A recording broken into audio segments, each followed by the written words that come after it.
Praise the Lord. Hallelujah. കർത്താവ് നിങ്ങളെ ധാരാളമായി അനുഗ്രഹിക്കട്ടെ. വീണ്ടും നിങ്ങളോടൊപ്പം കർത്താവിന്റെ മാറ്റമില്ലാത്ത വചനവുമായിട്ടായിരിക്കാൻ സ്വർഗത്തിലെ ദൈവമിടയാക്കിയതിന് ദൈവത്തെ നന്ദിയോടെ സ്തുതിക്കുന്നു. ദൈവവചനം നമ്മുടെ ജീവിതത്തിന്റെ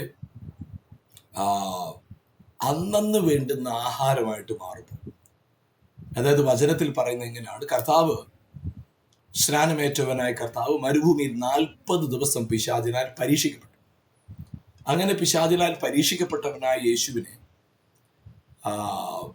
ആ ഉപവാസമൊക്കെ തീർന്നപ്പോൾ ആദ്യം പരീക്ഷകൻ ചോദിച്ച ചോദ്യം, നീ ദൈവത്തിന്റെ പുത്രനെങ്കിൽ ഈ കല്ലിനെ അപ്പമാക്കുക. നീ ദൈവത്തിന്റെ പുത്രനാണോ എങ്കിൽ ആദ്യം ഈ കല്ലിനെ അപ്പമാക്കുക. കർത്താവ് പറഞ്ഞ മറുപടി ഇത്, മനുഷ്യൻ അപ്പം കൊണ്ട് മാത്രമല്ല ദൈവത്തിന്റെ വായിൽ നിന്ന് പുറപ്പെടുന്ന സകല വചനം കൊണ്ടും ജീവിക്കും. ദൈവത്തിന്റെ വായിൽ നിന്ന് പുറപ്പെടുന്ന സകല വചനം കൊണ്ട് ജീവിക്കും. അപ്പൊ അവിടെ വചനത്തെക്കുറിച്ച് പറയുന്നത്, മനുഷ്യന്റെ ജീവൻ ആധാരമായി നൽകപ്പെട്ടതാണ് വചനം. കാരണം ജീവൻ ആധാരമായി വചനം നൽകപ്പെടാൻ കാരണം മനുഷ്യൻ വചനത്താൽ സൃഷ്ടിക്കപ്പെട്ടവനാണ്. മനുഷ്യൻ വചനത്താൽ സൃഷ്ടിക്കപ്പെട്ടവനായതുകൊണ്ട് തന്നെ വചനത്താൽ സൃഷ്ടിക്കപ്പെട്ടവനായ മനുഷ്യന് ജീവനായി നൽകിയത് വചനമാണ്, ജീവന്റെ വചനം. നമ്മുടെ ജീവിതത്തെ രൂപാന്തരപ്പെടുത്താനായിട്ട്, നമ്മുടെ ജീവിതത്തിന്റെ സകല മേഖലകളെയും പരിവർത്തനത്തിലേക്ക് നടത്തുവാനായിട്ട് കഴിവുള്ളതാണ് ദൈവവചനം. നമുക്കറിയാം, ശതാധിപൻ യേശുവിനോട് പറഞ്ഞൊരു കാര്യമുണ്ട്, കർത്താവേ നീ ഒരു വാക്ക് പറഞ്ഞ മതി സൗഖ്യമാണ്. ഇപ്പൊ വചനം വളരെയേറെ പ്രധാനപ്പെട്ടതാണ്. അതുകൊണ്ട് തന്നെ നിങ്ങൾ ഇന്ന് ഈ വചനം കേൾക്കുമ്പോൾ, ഈ പ്രോഗ്രാം നിങ്ങൾ കാണുമ്പോൾ, ഇതൊരു ലാഘവത്തോടു കൂടെ ഞാനൊരു എല്ലാ പ്രോഗ്രാം കാണുന്ന പോലെ ഒരു പ്രോഗ്രാം കാണുന്നു എന്ന മനോഭാവത്തോടെ ആയിരിക്കാതെ, ഞാൻ കർത്താവിൻ്റെ വചനം, ദൈവവചനത്തെ മനസ്സിലാക്കുകയാണ്, ചിന്തിക്കുകയാണ്, ഗ്രഹിക്കുകയാണ് എന്ന മനോഭാവത്തോടു കൂടി ആണെങ്കിൽ ഈ വചന കേൾവി നിങ്ങളുടെ ജീവിതത്തിൽ നിശ്ചയമായ ഒരു അനുഗ്രഹമാണ്. നമ്മുടെ കർത്താവായ യേശു ക്രിസ്തു അവന്റെ ജനനത്തിൽ, അവന്റെ മരണത്തിൽ, അവന്റെ പുനരുത്ഥാനത്തിലെല്ലാം യേശുവിന്റെ കൂടെ നിന്നത് പരിശുദ്ധാത്മാവ്. നമുക്ക് വായിക്കുമ്പോൾ ലൂക്കോസിന്റെ സുവിശേഷം അതിന്റെ 1-ാമത്തെ അധ്യായം അതിന്റെ 35-ാമത്തെ വാക്യത്തിൽ ഇങ്ങനെയാണ് നമ്മൾ കാണുന്നത്, പരിശുദ്ധാത്മാവ് നിന്റെ മേൽ വരും, അത്യുന്നതന്റെ ശക്തി നിന്റെ മേൽ നിഴലിടും, അപ്പോൾ ഉൽപാദിതമാകുന്ന ആകയാൽ ഉത്ഭവിക്കുന്ന വിശുദ്ധ പ്രജ ദൈവപുത്രൻ എന്ന് വിളിക്കപ്പെടും. ഇവിടെ മറിയ ദൂതനോട് ചോദിച്ചു, എനിക്കൊരു പുരുഷനെ അറിയില്ല, ഞാൻ അങ്ങനെ ഇരിക്കെ, ഞാനൊരു കന്യകയാണ്, അങ്ങനെ ഇരിക്കെ എങ്ങനെയാണ് ഒരു പൈതലിന് ഞാൻ ജന്മം നൽകുക? അപ്പോഴവിടെ ദൂതന്റെ മറുപടി ഇതാണ്, പരിശുദ്ധാത്മാവ് നിന്റെ മേൽ വരും. അപ്പൊ യേശുവിന്റെ ജനനത്തിന് ആധാരമായി നിന്നത് പരിശുദ്ധാത്മാവ്. എന്നാൽ വീണ്ടും നമുക്ക് കാണാൻ കഴിയുന്ന ഒരു കാര്യം, ഇതേ ലൂക്കോസിന്റെ തന്നെ സുവിശേഷം 3-ാം അധ്യായത്തിൽ അതിന്റെ 16-ാം വാക്യം, യോഹന്നാൻ എല്ലാവരോടും ഉത്തരം പറഞ്ഞത്, ഞാൻ നിങ്ങളെ വെള്ളം കൊണ്ട് സ്നാനം കഴിപ്പിക്കുന്നു, എന്നാൽ എന്നിലും ബലവാനായവൻ വരുന്നു, അവന്റെ ചെരുപ്പിന്റെ വാറഴിപ്പാൻ ഞാൻ യോഗ്യനല്ല, അവൻ നിങ്ങളെ പരിശുദ്ധാത്മാവ് കൊണ്ടും തീ കൊണ്ടും സ്നാനം കഴിപ്പിക്കും. ഇപ്പൊ യേശുവിനെ കുറിച്ച് യോഹന്നാൻ പറയുന്നത് പരിശുദ്ധാത്മാവിനാൽ സ്നാനം കഴിപ്പിക്കുന്നതാണ്. ആ യേശുവിനെ യോഹന്നാൻ സ്നാനപ്പെടുത്തി കഴിഞ്ഞപ്പോൾ നമുക്ക് 21-ാം വാക്യം 22-ാം വാക്യം, ജനമെല്ലാം സ്നാനമേൽക്കയിൽ യേശു സ്നാനമേറ്റു പ്രാർത്ഥിക്കുമ്പോൾ സ്വർഗം തുറന്നു, പരിശുദ്ധാത്മാവ് ദേഹരൂപത്തിൽ പ്രാവ് എന്ന പോലെ അവന്റെ മേൽ ഇറങ്ങി വന്നു, നീ എന്റെ പുത്രൻ, നീ എന്റെ പ്രിയപുത്രൻ, നിന്നിൽ ഞാൻ പ്രസാദിച്ചിരിക്കുന്നു എന്ന് സ്വർഗത്തിൽ നിന്ന് ഒരു ശബ്ദമുണ്ടായി. അപ്പൊ ഇവിടെ ആത്മാവിനാൽ ജനിച്ചവനായ യേശു, ഇവിടെ ആത്മാവിനാൽ നിറഞ്ഞവനായ യേശു. ആത്മാവിൽ നിറഞ്ഞു എന്നുള്ളത് ഇവിടെ പറയുന്നില്ല, ആത്മാവ് അവന്റെ മേൽ വന്നു എന്നാണ് നമ്മൾ ഈ 3-ാം അധ്യായത്തിൽ കാണുന്നത്. 3-ാം അധ്യായം 21-ലും 22-ലും കാണുന്നത്. എന്നാൽ 4-ാം അധ്യായത്തിൽ 1-ാം വാക്യം ഇങ്ങനെയാണ് പറയുന്നത്, യേശു പരിശുദ്ധാത്മാവ് നിറഞ്ഞവനായി. ഇപ്പൊ യേശു ആത്മാവിനാൽ ജനിച്ചു, ആത്മാവിനാൽ യേശു ക്രിസ്തു ആത്മാവിനെ പ്രാപിച്ചു. പിന്നീട് നാം കാണുന്നത് യേശു ആത്മാവിനാൽ നിറഞ്ഞു. ഈ ലൂക്കോസിന്റെ സുവിശേഷം 4-ാം അധ്യായം 14-ാം വാക്യത്തിൽ നമ്മൾ ഇങ്ങനെയാണ് കാണുന്നത്, യേശു ആത്മാവിന്റെ ശക്തിയോടെ, യേശു ആത്മാവിന്റെ ശക്തിയോടെ. ഇപ്പൊ യേശു ക്രിസ്തുവിൽ അടുത്തൊരു കാര്യം പറയുന്നത് അവൻ ആത്മാവിന്റെ ശക്തിയോട് ഗലീലേക്ക് മടങ്ങിച്ചെന്നു. അപ്പൊ യേശു ആത്മാവിനാൽ ജനിച്ചു, യേശു ആത്മാവ് പ്രാപിച്ചു, യേശു ആത്മാവിനാൽ നിറഞ്ഞു, യേശു ആത്മാവിന്റെ ശക്തിയോടെ ആത്മാവിൽ ശക്തിപ്പെട്ടു. ഇത് യേശുവിന്റെ ശുശ്രൂഷയുടെ ആരംഭ കാര്യങ്ങളെ കുറിച്ച് പറയുമ്പോൾ അപ്പോസ്തല പ്രവൃത്തി 10-ാം അധ്യായത്തിന്റെ 38-ാം വാക്യത്തിൽ ഇങ്ങനെയാണ് എഴുതിയിരിക്കുന്നത്: നസറേനായ യേശുവിനെ ദൈവം പരിശുദ്ധാത്മാവിന്റെ ശക്തിയാൽ അഭിഷേകം ചെയ്ത് ദൈവം അവനോട് കൂടി ഇരുന്നത് കൊണ്ട് അവൻ നന്മ ചെയ്ത് പിശാച് ബാധിച്ചവരൊക്കെയും സൗഖ്യമാക്കിയും കൊണ്ട് സഞ്ചരിച്ചതുമായ വിവരം തന്നെ നിങ്ങൾ അറിയുന്നുവല്ലോ. അപ്പോൾ ഇവിടെ പറയുന്നത് നസറേനായ യേശുവിനെ പിതാവായ ദൈവം പരിശുദ്ധാത്മാവിനാലും ശക്തിയാലും അഭിഷേകം ചെയ്തു. അപ്പൊ ഇവിടെ വ്യക്തമായി പറയുന്നത് യേശുവിന്റെ ശുശ്രൂഷയുടെ കാരണം അവൻ രോഗികളെ സൗഖ്യമാക്കി, ഭൂതങ്ങളെ പുറത്താക്കി, മരിച്ചവരെ ഉയർപ്പിച്ചു. ഇതെല്ലാം നടന്നു. ഇതിന് അടിസ്ഥാന കാരണമായിട്ട് ഇവിടെ പറയുന്നത് യേശു ആത്മാവിനാൽ നടത്തപ്പെട്ടു, പരിശുദ്ധാത്മാവിനാൽ. അപ്പൊ പരിശുദ്ധാത്മാവിനാൽ നടത്തപ്പെട്ടവനായ യേശു, പരിശുദ്ധാത്മാവിനാൽ നയിക്കപ്പെട്ടവനായ യേശു, ഇവിടെ വ്യക്തമായി പറയുന്നത് ആത്മാവിനാൽ യേശു ആത്മാവിനാൽ സഞ്ചരിച്ചു, അത്ഭുതങ്ങളും അടയാളങ്ങൾ ചെയ്തു. അപ്പൊ യേശുവിന്റെ ജനനത്തിന്റെ കാരണം പരിശുദ്ധാത്മാവാണ്. യേശു പിശാചിന്റെ മുമ്പിൽ പിശാചിനെ പരാജയപ്പെടുത്താനും കാരണം പരിശുദ്ധാത്മാവാണ്. യേശുവിന്റെ ശുശ്രൂഷയുടെ മുഴുവൻ രഹസ്യവും ശക്തിയും ഉറവിടവും പരിശുദ്ധാത്മാവാണ്. എന്നാൽ അവിടെ കൊണ്ട് തീരുന്നില്ല. എബ്രായ ലേഖനത്തില് അതിന്റെ 9-ാം അധ്യായത്തിൽ നമുക്ക് കാണാൻ സാധിക്കുന്നത് അതിന്റെ 14-ാം വാക്യം. എബ്രായ ലേഖനം 9-ാം അധ്യായം 14-ാം വാക്യം: എങ്കിൽ നിത്യാത്മാവിനാൽ ദൈവത്തിന്റെ തന്നെത്താൻ നിഷ്കളങ്കനായി അർപ്പിച്ച ക്രിസ്തുവിന്റെ രക്തം ജീവനുള്ള ദൈവത്തെ ആരാധിപ്പാൻ നിങ്ങളുടെ മനസ്സാക്ഷികളെ നിർജീവ പ്രവൃത്തികളെ പോക്കി എത്ര അധികം ശുദ്ധീകരിക്കും. അപ്പോൾ ഇവിടെ വ്യക്തമായി പറയുന്നു നിത്യാത്മാവിനെ തന്നെ നിഷ്കളങ്കനായി അർപ്പിച്ചത്. അപ്പൊ യേശുക്രിസ്തുവിന്റെ ജനനത്തിന് കാരണമായി തീർന്നത് പരിശുദ്ധാത്മാവ്. യേശുവിന്റെ ശുശ്രൂഷയുടെ ഉറവിടം ശക്തി പരിശുദ്ധാത്മാവ്. യേശു യാഗമായി തീരുമാനമായിട്ട് യേശുവിന്റെ പുറകിലുണ്ടായിരുന്ന ശക്തി പരിശുദ്ധാത്മാവ്. നിത്യാത്മാവിനാൽ തന്നെത്താൻ നിഷ്കളങ്കനായി അർപ്പിക്കപ്പെട്ടു. അപ്പൊ യേശു യാഗമായി തീരാനായിട്ട് കാരണം ഗെത്സമനെ തോട്ടത്തിൽ യേശു പറഞ്ഞൊരു കാര്യമുണ്ട്: ജഡം ബലഹീനമാണ്, പക്ഷെ ആത്മാവ് ഒരുക്കമുള്ളത്. അപ്പൊ ആത്മാവാണ്, പരിശുദ്ധാത്മാവാണ് യേശു ക്രിസ്തുവിന്റെ കാൽവറിയിലെ യാഗത്തിന് യേശുവിന് ബലം പകർന്നത്. എന്നാൽ ഇവിടെ നമ്മളിത് കാണുമ്പോൾ റോമാലേഖനം 8-ാം അധ്യായത്തിന്റെ 11-ാമത്തെ വാക്യം, റോമാലേഖനം അതിന്റെ 8-ാം അധ്യായത്തിന്റെ 11-ാം വാക്യം ഇങ്ങനെയാണ് നമ്മൾ കാണുന്നത്: യേശുവിനെ മരിച്ചവരിൽ നിന്നും ഉയർപ്പിച്ചവന്റെ ആത്മാവ് നിങ്ങളിൽ വസിക്കുന്നുവെങ്കിൽ ക്രിസ്തു യേശുവിനെ മരണത്തിൽ നിന്നും ഉയർപ്പിച്ചവൻ നിങ്ങളിൽ വസിക്കുന്ന തന്റെ ആത്മാവിനെ കൊണ്ട് നിങ്ങളുടെ മർത്യ ശരീരങ്ങളെ ജീവിപ്പിക്കും. അപ്പൊ ഇവിടെ പറയുന്നത് യേശു ഉയർത്തെഴുന്നേറ്റതിനും കാരണം പരിശുദ്ധാത്മാവ്.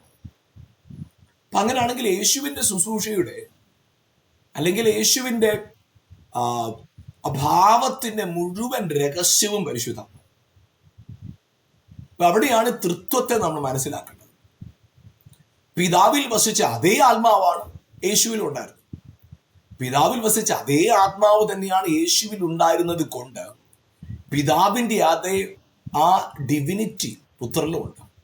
പുത്രനിലുള്ള അതേ ദൈവീകത പിതാവിലുമുണ്ട്. എന്നാൽ ഇവിടെ എല്ലായിടത്തും വ്യാപരിക്കുന്ന ശക്തി പരിശുദ്ധാത്മാവിന്റെ ശക്തി. ഇവിടെ ആത്മാവ്, പരിശുദ്ധാത്മാവ് എന്ന് പറയുന്നത്, പരിശുദ്ധാത്മാവിനെ കുറിച്ച് മനസ്സിലാക്കും നമ്മൾ അറിഞ്ഞോ അറിയാതെയോ നമ്മൾ ചിന്തിക്കുന്ന ഒരു കാര്യമുണ്ട്. തൃത്വത്തിൽ മൂന്നാമൻ എന്ന നിലയിലാണ് നമ്മൾ മനസ്സിലാക്കി വെച്ചിരിക്കുന്നത്. എന്നാൽ പരിശുദ്ധാത്മാവിന് 1-ാം സ്ഥാനമോ 2-ാം സ്ഥാനമോ 3-ാം സ്ഥാനമോ കൊടുക്കാൻ സാധ്യമല്ല. അവൻ ദൈവമാണ്. അവനെ പിതാവിൽ നിന്നോ പുത്രനിൽ നിന്നോ വേർപെടുത്തി കാണാൻ സാധ്യമല്ല. അവൻ പിതാവിലും പുത്രനിലും ഒരുപോലെ വസിക്കുന്നവനാണ്, ഒരുപോലെ പ്രവർത്തിക്കുന്നവനാണ്. അതായത് ദൈവത്തിന്റെ ആ പിതൃത്വത്തിന് പിതാവാക്കി നിർത്തിയതും യേശുവിനെ പുത്രനാക്കി നിർത്തിയതും പരിശുദ്ധാത്മാവ്. അപ്പൊ പരിശുദ്ധാത്മാവാണ് ദൈവശക്തിയുടെ ഉറവിടം. ദൈവശക്തിയുടെ ദൈവിക പ്രവൃത്തിയിൽ എന്തെല്ലാം നമ്മൾ കാണുന്നു അതിന്റെ മുഴുവൻ ഉറവിടം ഈസ് ദ ഹോളി സ്പിരിറ്റ്, പരിശുദ്ധാത്മാവ്. അപ്പൊ പരിശുദ്ധാത്മാവിനെ നമ്മൾ അങ്ങനെ മനസ്സിലാക്കണം. യേശുക്രിസ്തുവിന്റെ ശുശ്രൂഷയുടെ രഹസ്യം പരിശുദ്ധാത്മ ശക്തിയാണ്. നമ്മൾ ലൂക്കോസിന്റെ സുവിശേഷം 4-ാം അധ്യായത്തിന്റെ 14-ാം വാക്യത്തിൽ നമ്മൾ വായിച്ചല്ലോ, യേശു ആത്മാവിന്റെ ശക്തിയോടെ ഗലീലയിലേക്ക് പുറപ്പെട്ടു. പിന്നെ പല സ്ഥലത്തും കാണുന്നുണ്ട് അവൻ ആത്മാവിന്റെ ശക്തിയാൽ രോഗികളെ സൗഖ്യമാക്കി, ആത്മാവിന്റെ ശക്തിയാൽ ഭൂതങ്ങളെ പുറത്താക്കി. പിന്നീട് പല സ്ഥലത്തും കാണുന്നുണ്ട് അവനിൽ നിന്ന് ശക്തി പുറപ്പെട്ട് രോഗികളെ സൗഖ്യമാക്കി. രോഗികളെ സൗഖ്യമാക്കാൻ ആത്മാവിന്റെ ശക്തി അവനോട് കൂടി ഉണ്ടായിരുന്നു, ശക്തി അവനോട് കൂടി ഉണ്ടായിരുന്നു. അപ്പൊ ഇവിടെ എല്ലാം കാണുന്നത് ശക്തിയെ കുറിച്ച് വ്യക്തമായി പറയുക. അതുകൊണ്ടാണ് യേശു ലൂക്കോസിന്റെ സുവിശേഷം 24-ാം അധ്യായത്തിന്റെ 49-ാം വാക്യത്തിൽ യേശു ഇങ്ങനെ പറഞ്ഞു. ആത്മാവിന്റെ ശക്തിയെക്കുറിച്ച് ലൂക്കോസിന്റെ സുവിശേഷം 4-ാം അധ്യായത്തിന്റെ 14-ാം വാക്യത്തിൽ നമ്മൾ കാണുമ്പോൾ, പുനരുത്ഥാനം ചെയ്തവനായ യേശു ക്രിസ്തു തന്റെ ശിഷ്യന്മാരോട് പറഞ്ഞൊരു കാര്യം ഇതാണ്. ലൂക്കോസിന്റെ സുവിശേഷം 24-ാം അധ്യായം 49-ാം വാക്യം, എന്റെ പിതാവ് വാഗ്ദത്തം ചെയ്തതിനെ ഞാൻ നിങ്ങളുടെ മേൽ അയക്കും, നിങ്ങളോ ഉയരത്തിൽ നിന്ന് ശക്തി ധരിക്കുവോളം നഗരത്തിൽ പാർക്കും. അപ്പൊ അവിടെ വളരെ വ്യക്തമായി പറയുന്നു, ഉയരത്തിൽ നിന്ന് ശക്തി ധരിക്കുവോളം നഗരത്തിൽ പാർക്കും. അവിടെ വാക്കുകളില് സംശയമില്ലാതെ പറയുകയാണ്, നിങ്ങൾക്ക് എന്റെ സാക്ഷികളാകണമെങ്കിൽ ശക്തിയില്ലാതെ പറ്റില്ല. ശക്തിയില്ലാതെ സാധ്യമല്ല. ശക്തിയില്ലാതെ, ശക്തി പ്രാപിക്കാതെ, ശക്തന്മാരാകാതെ എന്റെ സാക്ഷിയാകാൻ നിങ്ങൾക്ക് സാധ്യമല്ല. അതിന് ശക്തി വേണേൽ എന്ത് വേണം? എന്റെ പിതാവ് വാഗ്ദത്തം ചെയ്തതിനെ നിങ്ങൾ പ്രാപിക്കണം. അതുകൊണ്ടാണ് അപ്പോസ്തല പ്രവൃത്തി 1:8 പറയുന്നത്, പരിശുദ്ധാത്മാവ് നിങ്ങളുടെ മേൽ വരുമ്പോൾ നിങ്ങൾ ശക്തി ലഭിച്ചിട്ട്. പരിശുദ്ധാത്മാവ് നിങ്ങളുടെ മേൽ വരുമ്പോൾ നിങ്ങൾക്ക് ശക്തി ലഭിക്കും. അപ്പൊ പരിശുദ്ധാത്മാവ് നിങ്ങളിൽ വരുമ്പോൾ നിങ്ങൾക്ക് ലഭിക്കുന്നതാണ് ശക്തി. നിങ്ങൾ ശക്തന്മാരാകും. അപ്പൊ പരിശുദ്ധാത്മാവിനാൽ ശക്തി പ്രാപിച്ച് ആത്മാവിന്റെ ശക്തിയോടെ വേണം നിങ്ങൾ എന്റെ സാക്ഷികളാകാൻ. അപ്പൊ ശക്തി ഇല്ലാതെ സാക്ഷിയാകാൻ സാധ്യമല്ല. അപ്പൊ ശക്തി വേണം, ശക്തി പ്രാപിക്കണം. എന്നാൽ പ്രിയപ്പെട്ടവർ, ഞാനൊരു കാര്യം പറയാം. എൻ്റെ ജീവിതത്തിനകത്ത്, നിങ്ങളുടെ ജീവിതത്തിന്, നമ്മുടെ ജീവിതത്തിന്റെ വിജയത്തിന്റെ രഹസ്യം എന്നൊന്ന് പറയാനുണ്ടെങ്കിൽ അത് പരിശുദ്ധാത്മാവ്. പരിശുദ്ധാത്മാവിനെ കൂടാതെ ആർക്കും യേശുവിനെ കർത്താവ് എന്ന് പറയാൻ സാധ്യമല്ല. നിങ്ങളുടെ ജീവിതത്തിനകത്ത് പാപബോധം ഉണ്ടാകുന്നിരിക്കട്ടെ, ഞാൻ പാപിയായ ഒരു മനുഷ്യനാണ്, കർത്താവ് എന്റെ കുറവുകൾ എന്നോട് ക്ഷമിക്കണം എന്ന് നിങ്ങൾക്ക് മനഃപൂർവ്വമായി ദൈവത്തോട് പറയണമെങ്കിൽ നിങ്ങളുടെ ഹൃദയത്തിൽ ഒരു പാപബോധം ഉണ്ടാകും. നമ്മുടെ ജീവിതത്തെക്കുറിച്ചുള്ള ഒരു കൺവിക്ഷൻ ഉണ്ടാകും. ആ കൺവിക്ഷൻ നമുക്ക് നൽകുന്നത് പരിശുദ്ധാത്മാവ്. അതാണ് യോഹന്നാന്റെ സുവിശേഷത്തിൽ പറയുന്നത്, അവൻ പരിശുദ്ധാത്മാവ് വരുമ്പോൾ പാപത്തെക്കുറിച്ച്, നീതിയെക്കുറിച്ച്, ന്യായവിധിയെക്കുറിച്ചും ബോധം വരും. പരിശുദ്ധാത്മാവ് പാപത്തെക്കുറിച്ച്, നീതിയെക്കുറിച്ച്, ന്യായവിധിയെക്കുറിച്ച് നമുക്ക് ബോധം വരുത്തുമ്പോൾ അതേ പരിശുദ്ധാത്മാവ് 1 കൊരിന്ത്യർ ലേഖനം 12-ാം അധ്യായത്തിന്റെ 3-ാം വാക്യത്തിൽ ഇങ്ങനെ പറയുന്നു, പരിശുദ്ധാത്മാവിനെ കൂടാതെ ആർക്കും യേശുവിനെ കർത്താവ് എന്ന് പറയാൻ സാധ്യമല്ല. അപ്പൊ പരിശുദ്ധാത്മാവ് നമ്മുടെ ജീവിതത്തിനകത്ത് യേശുവിനെ കർത്താവ് എന്നുള്ള അംഗീകാരം, അതായത് ഒരാൾ യേശുവിനെ ക്രിസ്തു എന്ന് അംഗീകരിക്കുമ്പോൾ എന്താ സംഭവിക്കുന്നത്? 1 യോഹന്നാന്റെ ലേഖനം 5-ാം അധ്യായം 1-ാം വാക്യത്തിൽ പറയുന്ന അനുസരിച്ച് യേശുവിനെ ക്രിസ്തു എന്ന് വിശ്വസിക്കുന്നവരെല്ലാം ദൈവത്തിൽ നിന്ന് ജനിച്ചിരിക്കുന്നു. അപ്പൊ യേശുവിനെ ക്രിസ്തു എന്ന് വിശ്വസിക്കുമ്പോഴാണ് നാം ദൈവത്തിൽ നിന്ന് ജനിച്ചവരാകുന്നത്. അപ്പൊ അങ്ങനെ ദൈവത്തിൽ നിന്ന്, അതായത് വീണ്ടും ജനനം പ്രാപിക്കുക എന്ന് പറഞ്ഞാൽ യേശുവിനെ ക്രിസ്തു എന്ന് വിശ്വസിക്കുക. അങ്ങനെ ഒരു വ്യക്തിക്ക് യേശുവിനെ ക്രിസ്തു എന്ന് വിശ്വസിക്കണമെങ്കിൽ പരിശുദ്ധാത്മാവിനാൽ അല്ലാതെ സാധ്യമല്ല. വിത്ത്ഔട്ട് ഹോളി സ്പിരിറ്റ് യേശുവിനെ ക്രിസ്തു എന്ന് പറയാൻ സാധ്യമല്ല. അപ്പൊ നമ്മുടെ ജീവിതത്തിനകത്ത് സക്സസ് ആകണമെങ്കിൽ എന്ത് വേണം? യേശുവിനെ കർത്താവെന്ന്, യേശുവിനെ ക്രിസ്തു എന്നുള്ള ഫെയ്ത്ത് അത് നമ്മുടെ ഉള്ളിലുണ്ടാവുകയും ഏറ്റുപറയുകയും ചെയ്യണം. അപ്പൊ നമ്മുടെ ഉള്ളില് യേശുവിനെ ക്രിസ്തു എന്നുള്ള ഫെയ്ത്ത് നമ്മുടെ അകത്തുണ്ടാകുകയും അതിനെ ഏറ്റുപറയുകയും ചെയ്യുന്നു. ജീവിതത്തിന്റെ അവസ്ഥ മുഴുവൻ കംപ്ലീറ്റ് മാറും. അപ്പൊ അവിടെ സംഭവിക്കുന്ന കാര്യം എന്താ? ദൈവത്തിനും ജനിച്ചവരായിട്ട് മാറും. അപ്പൊ അങ്ങനെ യേശുവിനെ ക്രിസ്തു എന്ന് പറയണമെങ്കിൽ പരിശുദ്ധാത്മാവ് കൂടാതെ സാധ്യമല്ലെന്നാണ്. ആമേൻ. ഞാൻ ആ വാക്യം ഒന്ന് വായിക്കാം. 1 കൊരിന്ത്യർ ലേഖനം 12-ാം അധ്യായം 3-ാം വാക്യം. ആകയാൽ ദൈവാത്മാവിൽ സംസാരിക്കുന്നവൻ ആരും യേശുവിനെ ശപിക്കപ്പെട്ടവെന്ന് പറയുകയില്ല. പരിശുദ്ധാത്മാവിലല്ലാതെ യേശു കർത്താവെന്ന് പറയുവാൻ ആർക്കും കഴിയില്ല. ഇവിടെ പറയുന്നത് യേശുവിനെ കർത്താവെന്ന് ഒരു വ്യക്തി പറയണമെങ്കിൽ പരിശുദ്ധാത്മാവില്ലാതെ സാധ്യമാണ്. അപ്പൊ അവിടെ നമുക്കത് സിമ്പിളായിട്ട് മനസ്സിലാക്കാവുന്നുള്ളൂ. യേശുവിനെ കർത്താവ് നമ്മൾ പറയണമെങ്കിൽ പരിശുദ്ധാത്മാവ് നമ്മുടെ അകത്ത് വേണം. അപ്പൊ പരിശുദ്ധാത്മാവിനാലാണ് നമുക്ക് നമ്മൾ യേശുവിനെ കർത്താവ് എന്ന് പറയുന്നത്, അഥവാ നമുക്ക് പുത്രത്വം ലഭിക്കാൻ കാരണം പരിശുദ്ധാത്മാവ്. അത് കുറച്ചുകൂടെ വ്യക്തമായിട്ട് പറയുമ്പോൾ നമുക്ക് റോമാലേഖനത്തിൽ തന്നെ 8-ാം അധ്യായത്തില് അത് മനോഹരമായിട്ട് അവിടെ പറയുന്നു. അതിന്റെ 14-ാം വാക്യം, ദൈവാത്മാവിനാൽ നടത്തുന്ന ഏവരും ദൈവത്തിന്റെ മക്കളാണ്. 15-ാം വാക്യം, നിങ്ങൾ പിന്നെയും ഭയപ്പെടേണ്ടതിന് ദാസത്വത്തിന്റെ ആത്മാവിനെ അല്ല, നാം അബ്ബാ പിതാവ് എന്ന് വിളിക്കുന്ന പുത്രത്വത്തിന്റെ ആത്മാവിനെ അത്രേ പ്രാപിച്ചത്. അപ്പൊ ഇവിടെ പറയുന്നത് നാം പുത്രത്വത്തിന്റെ ആത്മാവിനെ പ്രാപിച്ചു. എങ്ങനെ? അബ്ബാ പിതാവെ എന്ന് വിളിക്കുന്ന പുത്രത്വത്തിന്റെ ആത്മാവ്. അപ്പൊ പരിശുദ്ധാത്മാവിനാലാണ് നമുക്ക് എന്ത് ലഭിച്ചത്? പുത്രത്വം ലഭിച്ചത്. പരിശുദ്ധാത്മാവാണ് നമ്മുടെ പുത്രത്വത്തിന്റെ സീക്രട്ട്. ആത്മാവിനാലാണ് നമ്മൾ പുത്രന്മാരായത്. അതായത് പിതാവായ ദൈവത്തെ പിതാവ് എന്ന് നാം മനസ്സിലാക്കാൻ കാരണം പിതാവിൽ വസിച്ച ശക്തിയുള്ള ആത്മാവ്. പിതാവ് ആത്മാവ്, ആത്മാവ് പിതാവ്. അത് യോഹന്നാന്റെ സുവിശേഷം 4:24 പറയുന്നത് ഇങ്ങനെയാണല്ലോ, ദൈവം ആത്മാവാകുന്നു. God is spirit. ദൈവം ആത്മാവ്. അപ്പൊ അവിടെ നമുക്ക് മനസ്സിലാക്കാൻ കഴിയുന്ന ഒരു കാര്യം, ആത്മാവാകുന്ന ദൈവം ദൈവം പിതാവാണ്, ദൈവം ആത്മാവാണ്, ദൈവം ശക്തൻ. ആ ആത്മാവാകുന്ന ദൈവം, പിതാവാകുന്ന ദൈവം, ആ ദൈവത്തിൽ വസിച്ച അതേ ആത്മാവ് യേശുവിൽ വസിച്ചപ്പോ യേശുവിനെ പുത്രനാക്കി നിർത്തി. അപ്പൊ നിങ്ങളിലും എന്നിലും ദൈവത്തിന്റെ ആത്മാവ് വരുമ്പോഴാണ് പുത്രത്വം വെളിപ്പെടുന്നത്. അപ്പൊ നമ്മൾ പുത്രന്മാരാകുന്ന എങ്ങനെ? ദൈവത്തിന്റെ ആത്മാവ് നമ്മളിൽ വസിക്കപ്പെടും. നിങ്ങളിലും എന്നിലും ദൈവത്തിന്റെ ആത്മാവ്, പുത്രത്വത്തിന്റെ ആത്മാവ് വസിക്കുന്നു. അതുകൊണ്ടാണ് ഗലാത്യ ലേഖനത്തിൽ വീണ്ടും എടുത്തു പറയുന്നത് 4-ാം അധ്യായത്തിന്. അവിടെ അത് അല്പം കൂടെ വ്യക്തമായിട്ട് ഗലാത്യ ലേഖനം 4-ാം അധ്യായത്തിൽ നമുക്കത് വായിക്കാനായിട്ട് സാധിക്കും. ഞാൻ ആ വാക്യത്തിൽ ഒന്ന് വായിക്കാം. ഗലാത്യ ലേഖനം എൻ്റെ 4-ാം അധ്യായം 4 മുതലുള്ള വാക്യങ്ങൾ വായിക്കാം. 4 മുതൽ 7 വരെയുള്ള വാക്യം. എന്നാൽ കാലസമ്പൂർണത വന്നപ്പോൾ ദൈവം തന്റെ പുത്രനെ സ്ത്രീയിൽ നിന്ന് ജനിച്ചവനായി, ന്യായപ്രമാണത്തിന് കീഴിൽ ജനിച്ചവനായി നിയോഗിച്ചയച്ചത്.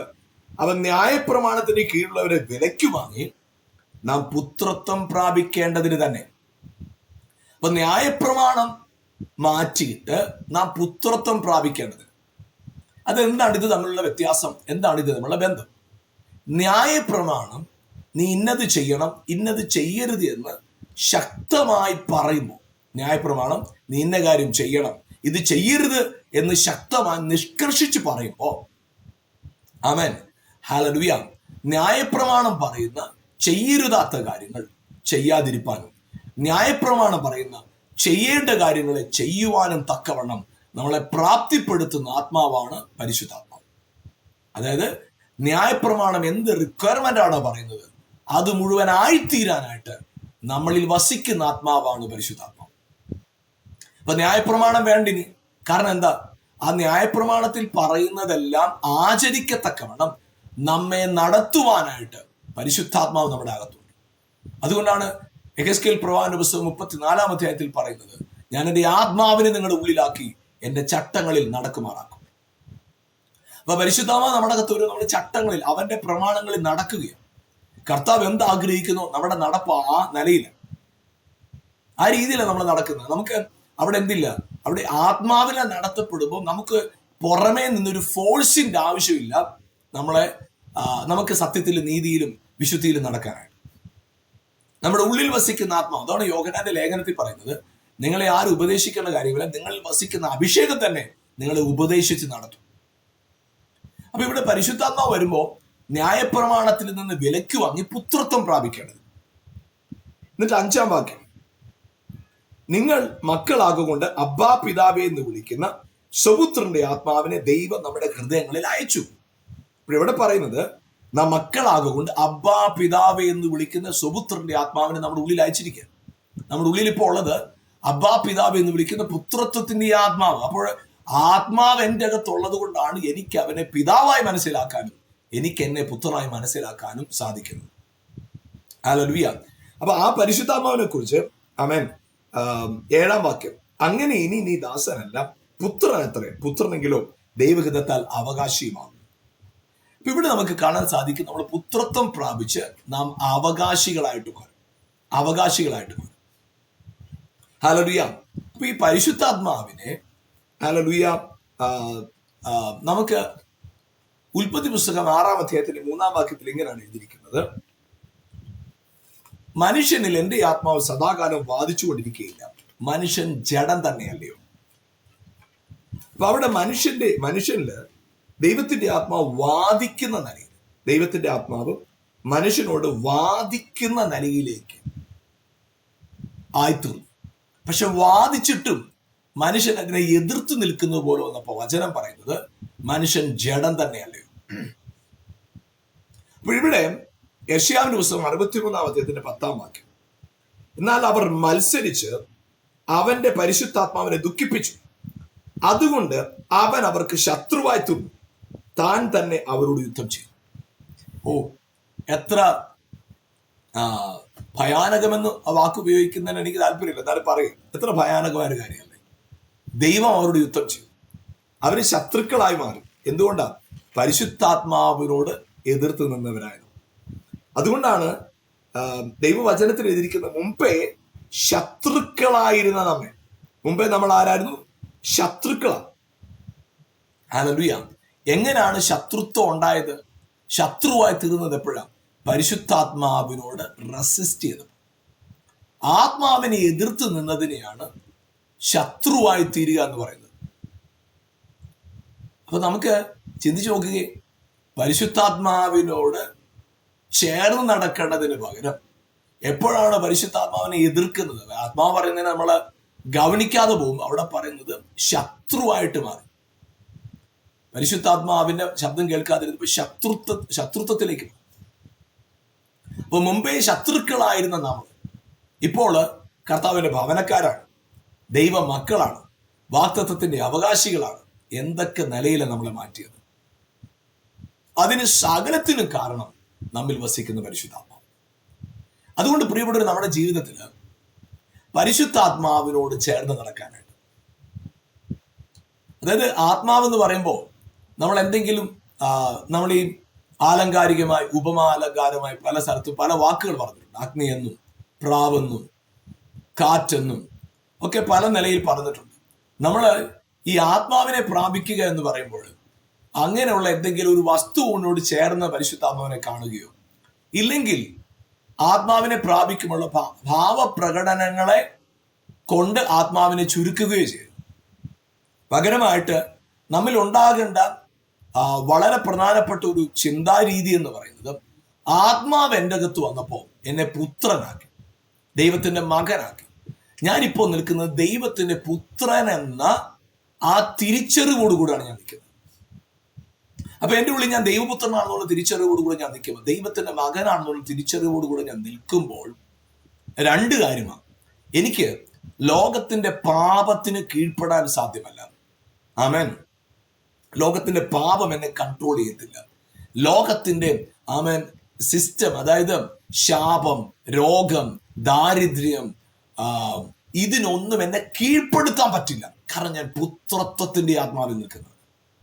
അതേ പ്രിയപ്പെട്ടവർ, ഇന്ന് ഈ ദിവസങ്ങളിൽ നിങ്ങൾ ഈ വചനം കേൾക്കുമ്പോൾ പരിശുദ്ധാത്മാവിനാൽ, ആമേൻ, ഞാൻ നിങ്ങളോടൊരു സിമ്പിളായിട്ടൊരു കാര്യം പറയാം. ആത്മാവിനോട് എതിർത്ത് നിൽക്കുന്നതിന് പകരം ആത്മാവിനാൽ ചിലതിനോട് എതിർക്കുക. ആമേൻ. Praise Lord. ഞാൻ വീണ്ടും പറയാം, ആത്മാവിനോട് എതിർത്ത് നിൽക്കുന്നത് നിർത്തുക. എന്നാൽ ആത്മാവിനാൽ ആമേൻ നിങ്ങളുടെ പ്രതിസന്ധികളെ എതിർക്കുക, പരാജയപ്പെടുത്തുക, പിശാചിനെ എതിർക്കുക. ആമേൻ. ഹല്ലേലൂയ. വചനം എങ്ങനെയാണ് പറയുന്നത്? ഹല്ലേലൂയ. ആമേൻ. ദൈവത്തോട് അടുത്ത് ചെല്ലുക, പിശാചിനോട് എതിർത്ത് നിൽക്കുക, അപ്പോൾ അവൻ നിങ്ങളെ വിട്ട് ഓടിപ്പോകും. ഈ ദിവസങ്ങളിൽ പ്രിയപ്പെട്ടവരെ, പരിശുദ്ധാത്മാവിനാൽ, അതെ, ആത്മാവിനാൽ നയിക്കപ്പെടുന്ന, ആത്മാവിനെ നിറഞ്ഞ് ആത്മാവിനെ നയിക്കപ്പെടുന്ന, ജീവിതത്തിന്റെ എല്ലാ മേഖലകളിലും സ്വസ്ഥതയും സന്തോഷവും അനുഗ്രഹവും സമൃദ്ധിയും ഉയർച്ചയും പ്രാപിക്കത്തക്കവണ്ണം ആത്മാവ്, അതേ പ്രിയപ്പെട്ടവരെ, ആത്മാവിനെ നമ്മൾ അവകാശികളായിട്ട് മാറിയിരിക്കുക, ആത്മാവിനെ നമ്മൾ മക്കളായിട്ട് മാറിയിരിക്കുക. അപ്പൊ പരിശുദ്ധാത്മാവിനോട് ഒരു വ്യക്തി നയിക്കപ്പെടുന്നതിന്റെ പ്രധാനപ്പെട്ട അടയാളം എന്തായിരിക്കും? അന്യഭാഷയാണോ? അതെ. ചർച്ചയിൽ മുടങ്ങാതെ പോകുന്നതാണോ? നിശ്ചയമായിട്ടും അതെ. ബൈബിൾ വായിക്കുന്നതാണോ? നിശ്ചയമായിട്ടും അതെ. ഇതൊന്നും തെറ്റല്ല. എന്നാൽ ആത്മാവിനാൽ ഒരു വ്യക്തി നയിക്കപ്പെടുന്നതിന്റെ പ്രധാനപ്പെട്ട അടയാളം, ആ വ്യക്തി ഹല്ലേലൂയ പുത്രൻ എന്ന ഭാവത്തിലായിരിക്കും സംസാരിക്കുന്നത്, നിൽക്കുന്നത്, നടക്കുന്നത്, കാര്യങ്ങൾ ചെയ്യുന്നത്.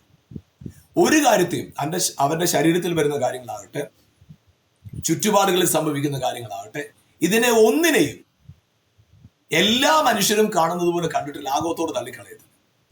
അവനറിയാം ഇതിനകത്ത് ഞാൻ എന്താണ്, പുത്രൻ എന്ന നിലയിൽ, ദൈവപുത്രൻ എന്ന നിലയിൽ എന്താണ്, ഇതിനോട് ഏത് രീതിയിലാണ് ഇതിനെ കൈകാര്യം ചെയ്യേണ്ടത്. ആ ബുദ്ധിയോട്, ആ കൃപയോട് അവൻ കൈകാര്യം ചെയ്യും. അവൻ ജയിക്കും. പ്രിയപ്പെട്ടവരാണ്, ഇന്ന് ഞാൻ പറയട്ടെ, ആത്മാവിനോട് ചേർന്ന് നടക്കാനായിട്ട്, ആത്മാവിനോട് ചേർന്ന് വസിക്കാനായിട്ട്, ഹല്ലേലൂയ, അവൻ ഒന്ന് വിട്ടുകൊടുക്കുക, ഒന്ന് ഫ്രീ ആകുക.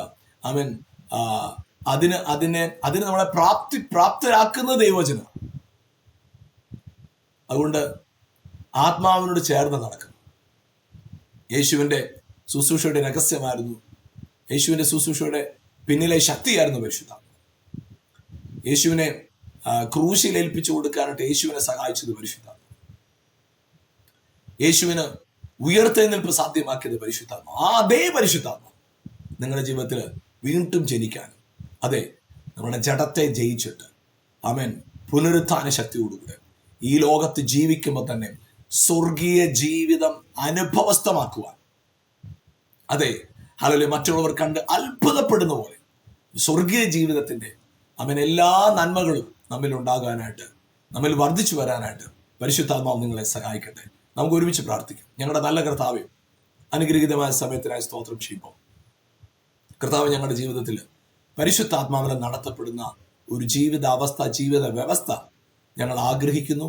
പ്രത്യേകിച്ച് കർത്താവെ, മക്കളെന്ന ബോധ്യത്തോടുകൂടെ ആമേൻ ഹല്ലേലൂയ പാപത്തോട് എതിർപ്പാൻ, ശാപത്തോട് എതിർപ്പാൻ, രോഗത്തോട് എതിർത്ത് നിൽപ്പാൻ, പിശാചിനോടും ദാരിദ്ര്യത്തോടും എതിർത്ത് നിൽപ്പാൻ, മക്കൾ എന്ന പൂർണ്ണമായ ബോധ്യത്തോടെ സകല കാര്യങ്ങളും എക്സ്ട്രാ ഓർഡിനറി ലെവലിൽ, അസാധാരണമായ നിലയിൽ കൈകാര്യം ചെയ്യാൻ കൃപ ഞങ്ങളുടെ മേൽ പകരണമെന്ന് പ്രാർത്ഥിക്കുന്നു.